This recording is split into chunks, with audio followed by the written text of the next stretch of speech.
دوستو آداب، السلام علیکم۔ Urdu news and media network کے تحت پیش خدمت ہے اردو اخبارات کی جھلکیاں۔ میں جاوید جمال الدین۔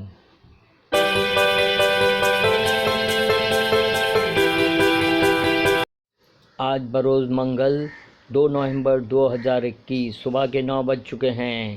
پیش خدمت ہے اردو اخبارات کی جھلکی۔ سب سے پہلے روزنامہ ہندوستان ممبئی: بہت جلد اسمبلی میں NCB کی جعلسازی کو بے نقاب کروں گا، نواب ملک کا بیان۔ خصوصی مضمون: کرکٹ میں فرقہ پرستی، محمد شمی نشانے پر۔ اداریہ سنگھیوں کی نئی سازش، مارکس جہاز۔ روزنامہ ممبئی اردو نیوز نے پٹنہ بم دھماکہ 2013 4 کو سزائے موت۔ علی گڑھ نام مذہب پوچھ کر مسلم فیری والے پر حملہ۔ فڑنویس کے منشیات فروشوں سے تعلقات ہیں، نواب ملک کا الزام۔ مسلمانوں پر اعلیٰ عنوان مصائب کا انبوہ کیا آزمائش ہے۔ روزنامہ ان دنوں ڈرگ پیڈلر سے فڑنویس کے تعلقات۔ روزنامہ اردو ٹائم: حج 2022 کے پروگرام کا اعلان، آج سے فارم بھرا جائے گا۔ بھارت میں سکھوں کے علیحدہ وطن کے لیے لندن میں ریفرینڈم۔ شرد پوار کے خلاف الزام لگاتے ہوئے شرم آنا چاہیے، انل دیشمکھ ED آفس میں حاضر ہوئے۔ تریپورہ میں سیاسی دہشت گردی، خصوصی مضمون۔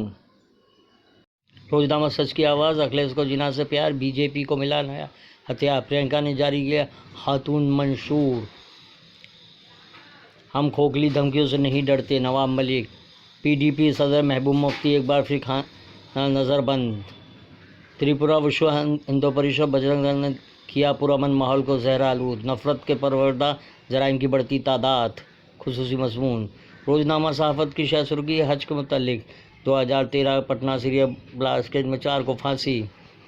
واضح کو 6 نومبر تک کرائم برانچ کی تحویل میں بھیجا گیا۔ اکھلیش یادو کا UP اسمبلی انتخاب نہ لڑنے کا اعلان۔ نچلی عدالت کے فیصلے ہائی کورٹ میں چیلنج کیا جائے گا، مذہب کے نام پر تشدد نہیں، سیاست بھی نہ ہو۔ روزنامہ انقلاب: منشیات کیس میں فڑنویس بنام نواب ملک جنگ، انل دیشمکھ بالآخر ED میں پیش۔ پرمویر پر حملہ، جس نے الزام لگایا وہ فرار ہے۔